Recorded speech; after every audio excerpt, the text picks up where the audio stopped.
Imagine an undefeated fighter, a man handpicked by a dictator, a force of nature fueled by a rage born in the shadow of war. Everybody, I come here for everybody, kill everybody! I've been in this game my whole life. I've never seen anything like it. 170. He's the motherfucker. Knockout power, great jiu-jitsu, strong wrestling, and the man is a psychopath. Khamzat is the fucking truth. Savage. He's an absolute fucking freak of nature. This is the story of Khamzat Borz Chimaev, a phenomenon who changed the rules of the game and is currently the single most compelling and most controversial question in the UFC's middleweight division.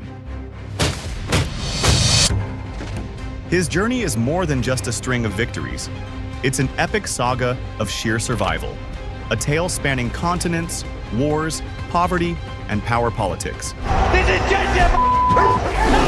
Today, we dive deeper than ever before into his unique mentality, the punishing detail of his 5-a-day training regimen, the financial sacrifices he made, and the geopolitical entanglements that define his career.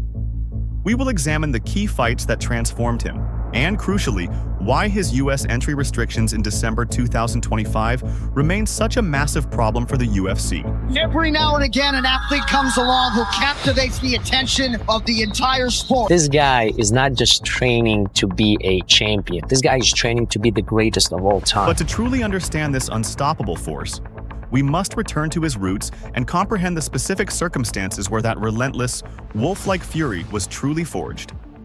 Khamzat Chimaev was born in 1994 in Chechnya. The timing is paramount. It meant his early, formative years were shaped by the direct collapse of society. The two Chechen wars, 1994 to 1996 and 1999 to 2009, not only caused economic devastation but also created an environment of extreme poverty and the absence of the rule of law.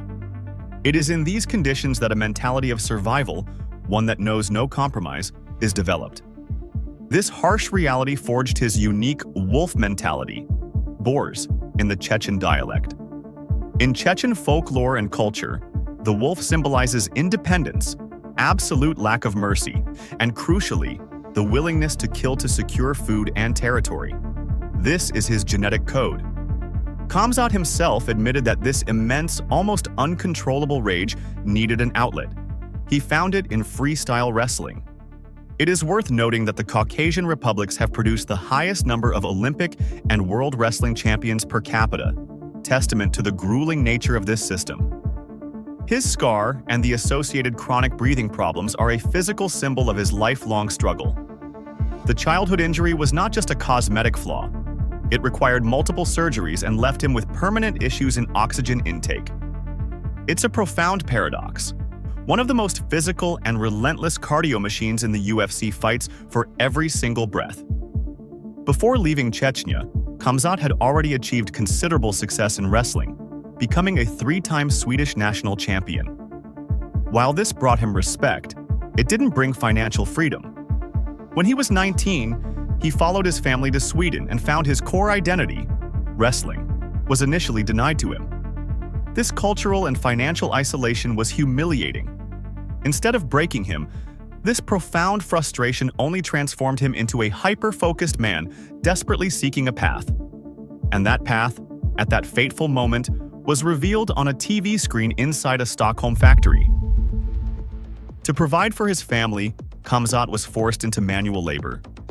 12-hour shifts on the assembly line at a safety lock factory were not only physically exhausting but psychologically grinding. He lived in cramped conditions with his entire family, and the knowledge that he couldn't provide a dignified life for his mother fueled his desperation. His breaking point came in 2015, when he saw Conor McGregor's viral victory over Jose Aldo on a small TV. He understood a crucial concept. Fame in MMA is an economic lever. McGregor was his role model, not for the showmanship, but for what he achieved with his money. He immediately quit the factory and threw himself into MMA training at the Allstars gym in Stockholm. The reaction of the coaches was instant and often dismayed. He trained so brutally that they often had to literally physically remove him from the gym to make him rest. His training regimen reached 5 full sessions a day, including a pre-dawn run, strength training, technical drills with Alexander Gustafsson, an afternoon wrestling session, and evening sparring. Gustafsson, a former title challenger, later confirmed that Khamzat's relentless work and training volume were abnormal and unprecedented. It wasn't discipline, it was obsession. He frequently slept on the gym floor sofa. His resolution was simple: clear his family's debts. That was his primary intangible title win, achieved before he ever stepped into the UFC. And it was this extremeness and the raw, relentless power forged in training that the entire world witnessed when Khamzat stormed into the UFC and instantly rewrote the record books. Khamzat's arrival in the UFC in 2020 was something the organization hadn't seen since the era of McGregor or Ronda Rousey. A perfectly efficient, unstoppable force. Khamzat set a historic modern record: 3 victories in 66 days, with his first 2 victories separated by only 10 days. This is a bewildering pace unseen in the modern UFC era. It wasn't just the speed, it was the style and the psychological impact. He faced both welterweights and middleweights, dispatching everyone. His first 3 fights ended in the first or second round. The UFC instantly understood that they had not only a fighter but an unstoppable marketing product that sold itself. His gesture after those initial hefty checks confirmed his motives. He rejected all luxuries and instead purchased a house for his mother. Success was not the goal, but the means. This lightning-fast dominance propelled him to the absolute peak of global attention, which instantly triggered a game of rivalries, psychological warfare, and unlikely alliances outside the cage. Khamzat's persona is just as crucial as his skills in the cage. His carefree yet brutal catchphrase, "I will smash everybody," Everybody, I'm coming for everybody. Kill everybody. was more than just talking into a microphone. It was a key part of a psychological strategy that left opponents constantly unsettled. His dominance and willingness to accept any fight gave him the right to speak without reservation, often winning the mental battles before he even entered the octagon. However, Khamzat didn't just seek enemies, he also found unexpected allies. His most bizarre and arguably most effective partnership developed with the charismatic British fighter Darren Till. The Smesh Bros, the duo, affectionately nicknamed the Smesh Bros, created some of the most watched and most entertaining content in MMA. Till, known for his comedic charm, balanced Khamzat's intensity and helped him with English language skills and media interactions. From Khamzat's side, Till gained access to elite wrestling training at Allstars gym. It was a perfect symbiosis. Khamzat gained media exposure and a softer side, while Till gained elite technical training. The rise of rivalries. This friendship also highlighted his controversial feuds. Most resonant was his growing rivalry with Colby Covington. Covington, who often uses American patriotism as part of his image, repeatedly attacked Khamzat over his ties to Kadyrov, transforming regular trash talk into a cultural and political conflict. Every such exchange catapulted Khamzat's visibility, but simultaneously turned his career into a high-stakes political target. However, this new level of fame and international profile came with a steep price. Immediately after reaching the top, a crisis struck that was far more terrifying than any open rivalry, taking the form of a deadly illness and the pervasive reach of grand politics. Right at the height of his fame, a blow arrived that nearly broke him. Severe COVID-19 caused significant lung damage.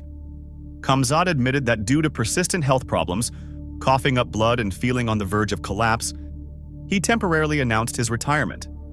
The fear of the illness was greater for him than the fear of any fight. It was in this most vulnerable moment that his personal story became entangled with geopolitics.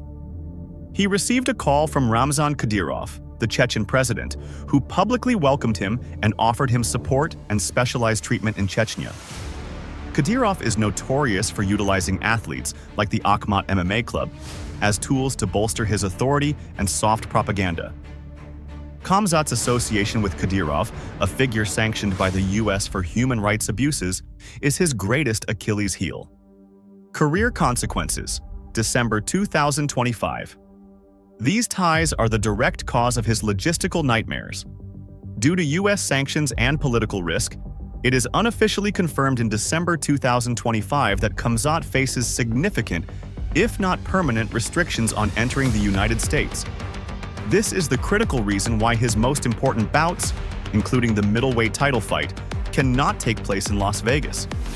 The UFC is forced to organize his key matchups exclusively in neutral, non-US territory in the Middle East, such as Abu Dhabi or Riyadh.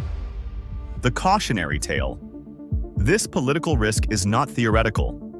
The incident where the daughter of legendary Fedor Emelianenko was attacked after Fedor criticized Kadyrov's sports program is a chilling reminder of the real stakes of this political alliance.